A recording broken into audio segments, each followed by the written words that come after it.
Hello my dear students, welcome to Sidra GS classes. I am your Sidra ma'am and welcome to my YouTube channel. तो जैसा कि बच्चों मैंने अपने channel पे बहुत सारी वीडियोस अपलोड कर दी है और मुझे आप सभी का उन पे बहुत अच्छा रेस्पॉन्स देखने को मिल रहा है।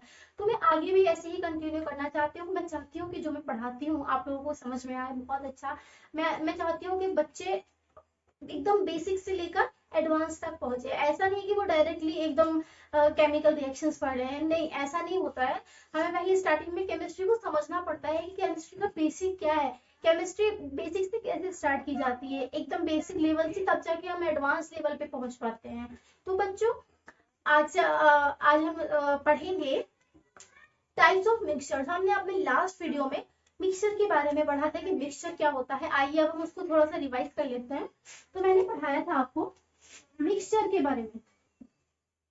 तो मिक्सचर मैंने बताया था कि मिक्सचर वो सब्सटेंस होता है जो दो से ज्यादा मतलब टू से ज्यादा जो मतलब एलिमेंट से मिलकर बनता है उसे हम बोलते हैं मिक्सचर। उसमें एलिमेंट भी हो सकता है तो कंपाउंड भी हो सकता है। तो लेकिन जो वो होते हैं मिक्सचर होते हैं वो केमिकली कंबाइन नहीं होते हैं, उनके अंदर केमिकल रिलेशन नहीं होता है। लेकिन कंपाउंड जो होते हैं वो केमिकली कंबाइंड भी होते हैं और फिक्स प्रोपोर्शन में होते हैं। लेकिन मिक्सचर ऐसे नहीं होते हैं, वो जस्ट मतलब दो या दो से अधिक उनसे कंपाउंड या एलिमेंट से मिलकर तो बनते हैं लेकिन केमिकली कंबाइंड नहीं होते हैं। तो मिक्सचर क्या था, जो दो या दो से अधिक एलिमेंट्स या कंपाउंड से मिलकर बनता है। अब हम बात करते हैं टाइप्स ऑफ मिक्सचर्स की। टाइप्स ऑफ मिक्सचर्स क्या होते हैं, वो कितने टाइप के होते हैं, आइए देखते हैं।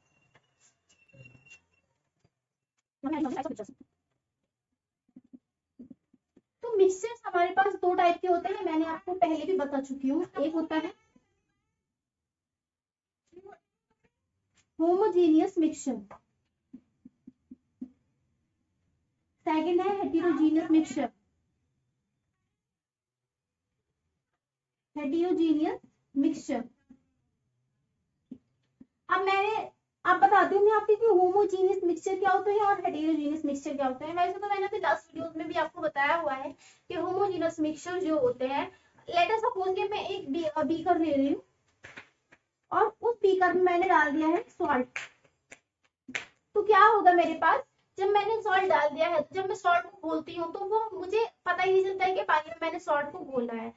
लेकिन यहीं पे अगर मैं सैंड घोलूं पानी के अंदर सैंड, तो मुझे क्या होता है, जो सैंड के पार्टिकल्स होते हैं वो अलग दिखाई देते हैं। तो जो होमोजेनियस मिक्सचर होता है उसमें यूनिफॉर्म कंपोजिशन होती है। यूनिफॉर्म कंपोजिशन का मतलब क्या होता है कि वो सब जगह एक सा दिखाई देता है। मतलब ऐसा नहीं है कि उसमें सॉल्ट के जो पार्टिकल्स है वो अलग से दिखाई देंगे। ऐसा ही अगर मैं शुगर उसमें मिक्स करूं तभी भी उसके साथ भी यही होता है। क्या होता है कि हमें शुगर या सॉल्ट के जो पार्टिकल्स होते हैं वो दिखाई नहीं देते हैं। तो यूनिफॉर्म कंपोजिशन में जो होता है वो होता है हमारा होमोजेनियस मिक्सचर। और ना ही होमोजेनियस मिक्सचर में कोई विजिबल बाउंड्री होती है। तो हम यहाँ पर देखते हैं मैंने क्या बताया है आपको,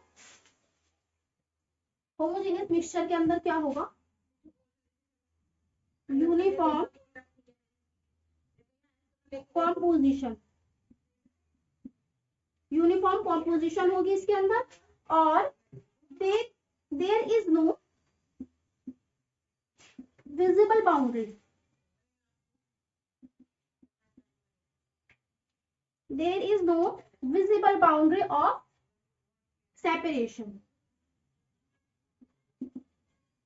इसी तरह अगर आप हेटेरोजेनियस, और इसमें एग्जांपल अगर मैं लेना चाहूँ, अगर आपको बताऊं तो सॉल्ट प्लस वाटर ले लूंगी या फिर शुगर प्लस वाटर, ठीक है। और अगर मैं बात करूँ हेटेरोजेनियस मिक्सचर की, तो हेटेरोजेनियस मिक्सचर मैंने अभी आप लोगों को बताया है कि अगर मैं सैंड को किसी पानी में घोलती हूँ तो उसके जो पार्टिकल्स होते हैं मुझे अलग अलग दिखाई देते हैं। तो उसमें कैसा कंपोजिशन हुआ, नॉन यूनिफॉर्म कंपोजिशन। तो इसमें मैं लिख दूंगी नॉन यूनिफॉर्म कंपोजिशन, ठीक है। और इसमें there is a visible boundary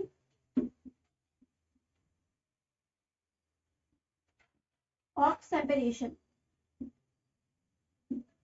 अब इस लाइन का मतलब क्या है, विजिबल बाउंड्री ऑफ सेपरेशन का मतलब क्या है। अगर मैं इसको फिल्टर करने लगूं, जो सैंड और वाटर है मेरे पास उसको मैंने मिक्स किया था, अगर मैं उसको फिल्टर करने लगूं तो क्या होगा, जब सैंड ऊपर रह जाएगा और पानी नीचे आ जाएगा। तो क्या होता है, उसका हम सेपरेशन कर सकते हैं, उसको सेपरेट कर सकते हैं। लेकिन अगर मैं होमोजेनियस मिक्सचर की बात करूं, मैंने पानी के अंदर नमक घोला है या चीनी घोली है, मैं उसको फिल्टर कर रही हूँ, तो क्या होता है, फिल्टर करने के बाद वो अलग नहीं हो पाते हैं। क्यों नहीं हो पाते, क्योंकि उसमें यूनिफॉर्म कंपोजिशन होता है। वो एक होमोजेनियस मिक्सचर है जिसे हम अलग नहीं कर सकते, उसमें कोई विजिबल बाउंड्री नहीं होती है। तो आइए अब हम इसकी डेफिनेशन देख लेते हैं कि अकॉर्डिंग टू एनसीईआरटी की डेफिनेशन क्या होती है। लेकिन उससे पहले मैं आपको एक चीज और समझाती हूँ।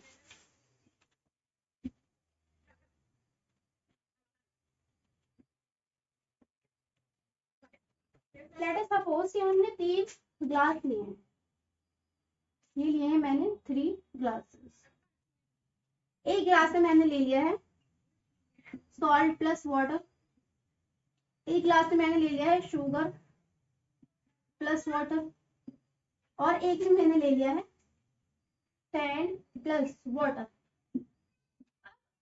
अब इन तीनों के अंदर जो हमारा हेटेरोजीनियस मिक्सचर होगा, क्या आप मुझे बता सकते हैं कि हेटेरोजीनियस मिक्सचर कौन सा होगा? तो मैं बताती हूँ आपको। तो हेटेरोजीनियस मिक्सचर जो होता है वो होता है जिसके अंदर एक विजिबल बाउंड्री हो और यूनिफॉर्म कंपोजिशन ना हो, नॉन यूनिफॉर्म कंपोजिशन हो। तो इन तीनों में अगर मैं देखूं तो इसके अंदर सैंड और वाटर है, तो मैं इसको क्या सेपरेट कर सकती हूँ? ऑब्वियसली सेपरेट तो कर ही सकती हूँ। और इसके अंदर नॉन यूनिफॉर्म कंपोजिशन है कि पानी में घुलने के बाद वो हमें अलग अलग दिखाई देता है, कि मतलब इसमें जो सैंड है वो अलग है और पानी अलग है। तो इसको मैं बोल देती हूँ हेटेरोजीनियस मिक्सचर। ठीक है, अब यही मैं बात करूं सॉल्ट प्लस वाटर और शुगर प्लस वाटर, इन दोनों में मैं बिल्कुल भी पता नहीं लगा सकती। अगर मैंने दोनों क्लासेस को पास में रख दिया है कि इसमें सॉल्ट प्लस वाटर है और इसमें शुगर प्लस वाटर है, और किसी अननोन पर्सन के सामने रख दिया है और मैं उससे पूछूं कि कौन सा मिक्सचर है जिसके अंदर सॉल्ट है, तो वैसे देख के नहीं पता लगा पाएगा कि कौन सा सॉल्ट है और कौन सा शुगर वाला है। अगर हाँ उसने टेस्ट किया तो उसको पता चल सकता है कि वो जो ये वाला सॉल्ट का है और ये वाला शुगर का है। लेकिन ऐसे अपनी आई से देखने के बाद उसको नहीं पता लग सकता। तो ये क्या हुआ, इसमें यूनिफॉर्म कंपोजिशन है, मतलब एक जैसा दिखता है। तो ये होगा हमारा, ये दोनों हो जाएंगे हमारे होमोजीनियस। ठीक है, आई होप कि आपको समझ में आ गया होगा। तो अब चलते हैं हम होमोजीनियस एंड हेटेरोजीनियस की डेफिनेशंस पे। अकॉर्डिंग टू एनसीईआरटी इनकी डेफिनेशंस क्या होती हैं, आइए देखते हैं।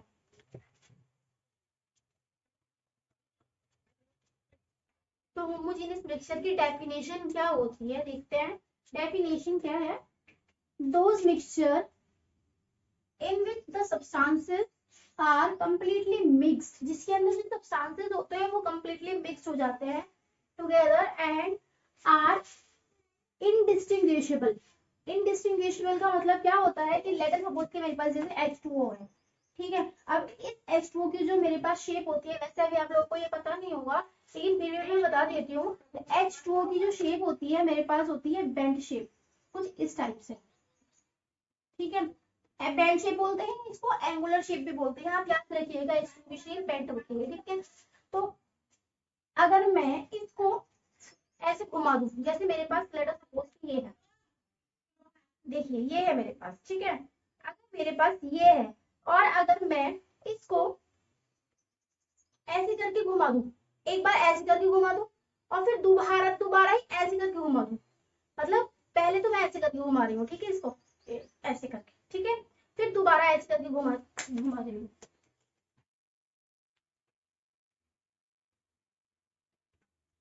फिर दोबारा भी इसको ऐसे ही करके घुमा रही हूँ। तो आपको क्या फर्क लगा, आपको ये फर्क लगा कि पहले जब मैंने इसको ऐसे घुमाया तो जो नीचे वाले दो थे ये ऊपर पहुंच गए, और फिर मैंने दोबारा से इसको इधर की साइड घुमाया तो ये वाले ऐसे हो गए, मतलब सेम हो गए। तो क्या कुछ फर्क पड़ा है, मतलब ये वाला जो नीचे वाले दो थे वो दोनों नीचे ही रहे हैं, ऐसा कुछ फर्क नहीं पड़ा है। लेकिन अगर मैं यहाँ पर नंबरिंग दे दूं, यहाँ पे H1 लिख दूं, यहाँ पर H2 लिख दूं, तो जैसा कि मेरे पास मैंने यहाँ पर बताया है आपको कि ये है, ठीक है। अब जब ये है और अगर मैं इसको बोल रही हूँ H1, इसको बोल रही हूँ H2, और ये है मेरा ऑक्सीजन, यहाँ पर मैं इसको अगर ऐसा पूरा 360 पे रोटेट करूंगी तो मेरे पास क्या होगा, अगर मैं इसको ऐसे रोटेट कर दूंगी पूरा, वैसे मेरा हाथ घूम नहीं पाएगा, लेकिन पूरा 360 पे रोटेट करूंगी तो ये वाला जो H1 था वो यहाँ पर पहुंच जाएगा और ये H2 इधर पहुंच जाएगा, तो इनकी जो पोजीशन है वो चेंज हो जाएगी। लेकिन अगर मैं इनको नंबर नहीं देती हूँ तो इनकी पोजीशन चेंज नहीं होती है। वैसा हमें बिल्कुल जो कंपाउंड है बिल्कुल वैसा ही नजर आता है। लेकिन अगर मैं नंबरिंग दे रही हूँ तो पोजीशन चेंज हो रही है। जब पोजीशन चेंज हो रही है, इसको मैंने घुमाया 360 डिग्री पे, तो ये हो गया मेरे पास, ये हो जाएगा H2, ये हो जाएगा H1। तो ये हमें जो स्ट्रक्चर मिली इसको हम बोलते हैं इनडिस्टिंग्विशेबल स्ट्रक्चर। इनडिस्टिंग्विशेबल का मतलब क्या होता है, एग्जैक्टली बिल्कुल सेम नहीं होती है, कॉपी नहीं होती है, लेकिन थोड़ी थोड़ी उससे मिलती हुई होती है। लेकिन अगर मैं यहाँ पे नंबरिंग ना दूं तो बिल्कुल सेम हो जाएगी, है ना। लेकिन अगर मैं इसको एक और बार घुमा दूंगी यहाँ पर तो बिल्कुल सेम हमें यही कॉम्पोजिशन मिल जाएगा कि H1 यहाँ आ जाएगा और H2 यहाँ आ जाएगा। तो ये वाली जो स्ट्रक्चर हुई हमारी वो हुई इनडिस्टिंग्विशेबल स्ट्रक्चर, मतलब सेम पहले के जैसे नहीं मिली लेकिन उससे रिलेटेड हमें मिल गई। तो इनडिस्टिंग्विशेबल का मतलब यहाँ पर यही होता है। From one another are called homogeneous mixture. अब आपको होमोजीनियस मिक्सचर समझ में आ गया होगा। अब नेक्स्ट पॉइंट इसका ये है, homogeneous mixture has uniform composition. सब जगह से एक जैसा दिखता है, ऐसा नहीं है कि यहाँ से यहाँ पे हमें उसके सॉल्ट के पार्टिकल्स दिख रहे हैं, यहाँ पे शुगर के पार्टिकल्स दिख रहे हैं, नहीं बिल्कुल नहीं, सब जगह से एक जैसा होता है, यूनिफॉर्म कंपोजिशन होती है। नेक्स्ट है, it has visible boundaries of separate. ये होमोजीनियस है ना, तो यहाँ पर लिखेंगे it has no visible boundary, यहाँ पर नो आप लिख लेना, ठीक है। It has no visible boundaries of separation between the various constituents। मतलब इसके पास कोई विजिबल बाउंड्री नहीं होती जिससे हम इनको सेपरेट कर सकें कि यहाँ पर ऊपर की नीचे की साइड बिल्कुल शुगर है और ऊपर की साइड पानी ही पानी है, नहीं कर सकते ऐसे सेपरेट, ठीक है। और एग्जांपल में देखो तो सॉल्ट प्लस वाटर, ठीक है, शुगर वाटर और टी में भी क्या होता है, चीनी चाय की पत्ती डाल के चाय बनाते हैं, है ना। चाय वैसे मुझे बहुत पसंद है, तो जब हम चाय बनाते हैं तो क्या करते हैं, उसमें पानी डालते हैं, चीनी, चाय पत्ती, दूध सब डाल देते हैं। तो जब वो चाय बन जाती है तो क्या उसमें हमें पता चलता है कि इसमें ऐसी चीनी अलग दिख रही है, चाय पत्ती अलग दिख रही है, नहीं दिखती है ना। तो ये भी एक होमोजेनियस मिक्सचर है, ठीक है। तो ये था हमारी इसकी डेफिनेशन। आई होप कि आपको समझ में आया होगी। प्लीज आप इसका स्क्रीनशॉट ले लीजिए।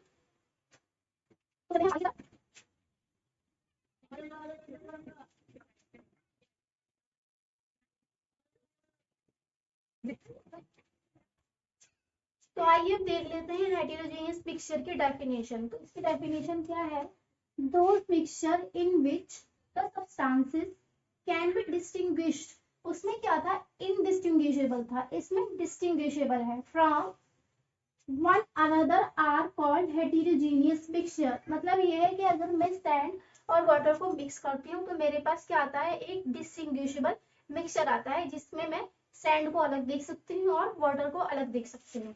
तो यही मतलब है इस लाइन का। नेक्स्ट है मेरे पास, a heterogeneous mixture does not have a uniform composition. मतलब जैसे कि होमोजेनियस मिक्सचर में क्या हो रहा था, उसके पास एक यूनिफॉर्म कंपोजिशन था कि वो सब जगह से एक जैसा दिखाई देता है। लेकिन जो हेटेरोजेनियस मिक्सचर होता है उसके पास यूनिफॉर्म कंपोजिशन नहीं होती है, उसके पास नॉन यूनिफॉर्म कंपोजिशन होती है। तो it has non uniform composition. Next है, it has visible boundaries of separation between the various constituents. मतलब ये है उसमें विजिबल बाउंड्रीज होती हैं जिसमें मैं सॉल्ट को अलग देख सकते हैं और सैंड को अलग देख सकती हूँ। मतलब जैसा कि मतलब सैंड और वाटर में से सैंड को अलग कर सकती हूँ और वाटर को अलग कर सकती हूँ सेपरेट करके। अब जैसा कि सैंड प्लस वाटर है वो तो मैंने आपको समझा ही दिया था। शुगर में अगर मैं सैंड मिला दूं यानी कि चीनी में मिट्टी मिला दूं तो चीनी अलग दिखाई देगी और मिट्टी मुझे अलग दिखाई देगी। तो ये थे मेरे एग्जांपल्स, जैसा कि मिल्क भी होता है एक्सेट्रा। तो ये थे मेरे एग्जांपल्स इसके, और ये है मेरा हेटेरोजेनियस मिक्सचर। अब आप इसका स्क्रीनशॉट ले सकते हैं।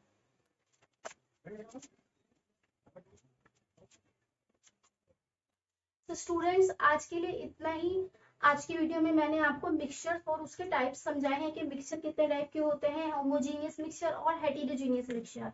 नेक्स्ट वीडियो में मैं स्टार्ट करूंगी अपना नेक्स्ट टॉपिक जो है सॉल्यूशन। सॉल्यूशन करेंगे हम, सॉल्यूशन के टाइप्स करेंगे कि सॉल्यूशन में क्या क्या प्रेजेंट होता है, सॉल्वेंट, सॉल्यूट, ये सब हम अपनी नेक्स्ट वीडियो में देखेंगे। आज के लिए इतना ही। तब तक के लिए आप पढ़ते रहिए, एसजीआरटी रिवाइज करते रहिए, मेरे लेक्चर्स देखते रहिए। Thanks for watching.